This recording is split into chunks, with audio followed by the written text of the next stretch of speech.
आपके द्वारा जो पूछे गए प्रश्न हैं उनका उत्तर आपको मिलना शुरू हो जाएगा।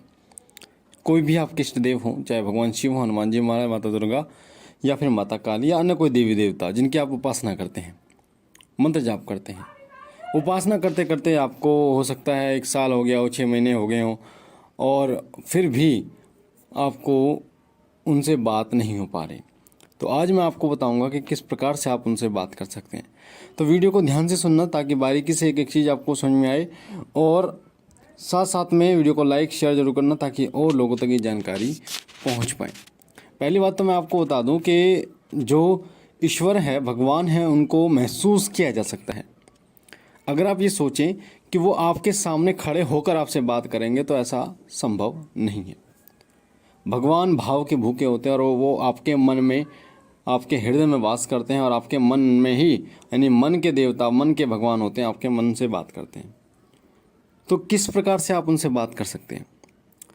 सबसे पहले आपको आसन लेना, आसन पर आप बैठ जाएंगे। भगवान जिनकी भी आप उपासना करते हैं उनका ध्यान करेंगे जोत जलाकर, और आंख बंद करके पूर्ण रूप से उनका ध्यान करेंगे। उनकी छवि को अपने मन में देखने की कोशिश करेंगे, उनके मुखमंडल को देखने की कोशिश करेंगे, उनके जो अस्त्र शस्त्र हैं उनको देखने की कोशिश करेंगे, साथ ही उनके वस्त्रों को देखने की कोशिश करेंगे, बहुत अच्छे रूप से देखने की कोशिश करेंगे।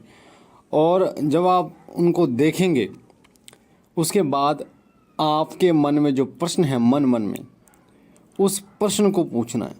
लगभग 10-15 मिनट तक तो आपको कुछ भी नहीं बोलना, मन में सिर्फ और सिर्फ उनकी जो छवि है उसको ही निहारना है, उसी पर ध्यान केंद्रित करना है।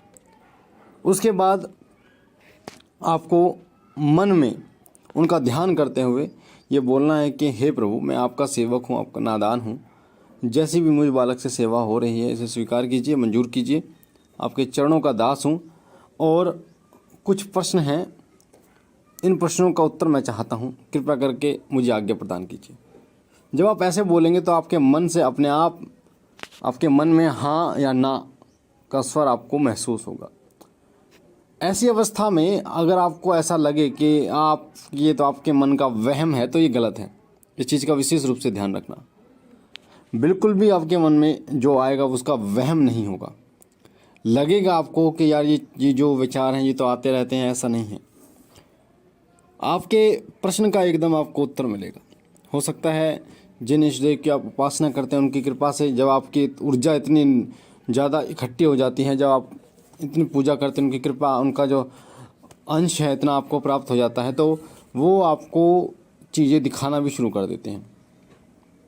बिल्कुल ऐसे दिखाते हैं जैसे फिल्म दिखाते हैं, फिल्म में होता है, फिल्म चल रही है आपके आंखों के सामने, आपको दिखा देंगे। जो भी प्रश्न पूछेंगे उसका उत्तर वो आपको देंगे। तो 10 से 15 मिनट आपको सिर्फ और सिर्फ उनको निहारना है और उनकी छवि को पूर्ण रूप से देखने की कोशिश करना है। उसके बाद आपको उनसे आज्ञा लेनी है। आज्ञा लेने के बाद महसूस करना है कि हाँ या ना में उनका जवाब आएगा। ये आपके मन का वहम नहीं होगा, ध्यान रखना है इस चीज़ का, आसन पर बैठ के। उसके बाद जब आप ये पूछेंगे कि हे प्रभु, जो भी मन में आपका प्रश्न है कि आपके घर में जो क्लेश हो रहा है वो क्यों हो रहा है, उसका क्या कारण है, उसे बताइए। तो अगर आप बताने के लिए बोलेंगे तो आपको चीज़ें मतलब सुनने को मिलेगा। अगर आप दिखाने के लिए बोलेंगे तो वो आपको दिखाएंगे। तो आप बोलेंगे देखने के लिए कि प्रभु मुझे दिखाइए कि क्लेश का कारण क्या है, तो वो आपको दिखाएंगे उस कारण को। उसको इग्नोर नहीं करना। मान लो एकदम आपने ध्यान लगा रखा, आप बात कर रहे हैं आपके इष्टदेव से, एकदम कुछ चीज़ आपके सामने आए तो तुरंत उसको पकड़ लेना है। मान लीजिए आपने प्रश्न पूछा कि मेरे घर में जो भी लड़ाई झगड़ा हो रहा है ये क्यों हो रहा है, इसका कारण बताइए। तो जैसे ही आपके घर में लड़ाई झगड़ा जो हो रहा है और उसका कारण आता है, मान लीजिए कोई का कारण आता है कि कोई व्यक्ति है जो बीच का जो कराना चाह रहा है, किसी व्यक्ति का चेहरा आपको दिखाई दिया, प्रश्न पूछने के तुरंत बाद आपको चेहरा दिखाई दिया किसी का, तो जब चेहरा दिखाई दिया तो आप फिर पूछिए कि ये चेहरा, ये जो व्यक्ति दिखाई दे रहा है, इसका हमारे घर के झगड़े से क्या संबंध है। तो फिर वो आगे आपको बताएंगे कि क्या संबंध है। वो आपको कुछ ऐसी चीज़ें दिखाएंगे, वो आपको जोड़ेंगे, उस व्यक्ति को उस झगड़े से जोड़ेंगे कहीं ना कहीं। तो आपको समझ में आएगा कहीं ना कहीं इस व्यक्ति ने ऐसा कुछ किया जिससे घर में लड़ाई झगड़ा हुआ। आप ये पूछते हैं, दूसरा प्रश्न पूछते हैं कि प्रभु मेरी ये परेशानी चल रही है, इस परेशानी का क्या निवारण है, उसका भी वो बताएंगे। तो पर अगर आप ये सोचें कि ये एक दिन में हो जाएगा, 2 दिन में हो जाएगा, तो ऐसा नहीं है। इस प्रक्रिया को लगभग शुरुआत में 1 घंटा, आपको 15 मिनट भी, आधा घंटा भी आपको उनकी जो मूर्त है, उनकी जो तस्वीर है, उनकी जो छवि है, उसको निहारना पड़ेगा। आधे घंटा कम से कम उसको निहारना पड़ेगा।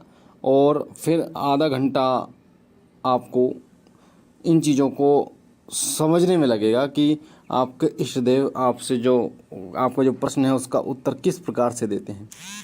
पर एक बार आपको जब ये समझ में आएगा कि आपके इष्ट देव आपके प्रश्नों का उत्तर किस तरीके से दे रहे हैं, तो फिर आप उसी तरीके को पकड़ लेंगे और फिर आपको उतना समय नहीं लगेगा। अगर फिर मैं बता रहा हूँ आपको, अगर लगे कि ये मेरा वहम है तो ये गलत है। कोई भी देवी देवता हो, चाहे वो उसकी सवारी आती हो, चाहे सवारी नहीं आती हो, चाहे वो ग्रामीण देवता हो, चाहे वो कोई उच्च देवता हो, चाहे वो कितना ही बड़ा देवता हो, आपको आपके प्रश्न का उत्तर देगा अगर आप उनकी सेवा में हो। आप उनकी सेवा में हो, आप उनकी कृपा के पात्र हो। पर इसमें समय लगेगा। हम जब साधना करते हैं तो 21 दिन की 41 दिन की साधना करते हैं, तो 24 घंटे में से 14-15 घंटे हम साधना में देते हैं, इष्ट देव के मंत्र जाप में देते हैं, उनकी सेवा में देते हैं, उनके नाम जप में देते हैं, तब जाके उनकी कृपा के पात्र बनते हैं। तो अगर आप ये सोचो कि मात्र 10 मिनट के अंदर ऐसा हो जाए कि वो आपसे बात करना शुरू कर दें, आपके प्रश्नों के उत्तर देने शुरू कर दें, तो ऐसा संभव नहीं होगा। ध्यान देना इस चीज़ को। पर हाँ, ये क्लियर मैं बता रहा हूँ कि ऐसा होगा कि वो आपके प्रश्नों के उत्तर आपको देंगे।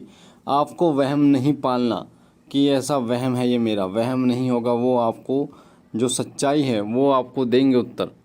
पूर्ण श्रद्धा, पूर्ण विश्वास के साथ आपको रहना है। और जब आपके प्रश्नों का उत्तर धीरे धीरे मिलना लगेगा, विश्वास आपका बढ़ना शुरू हो जाएगा।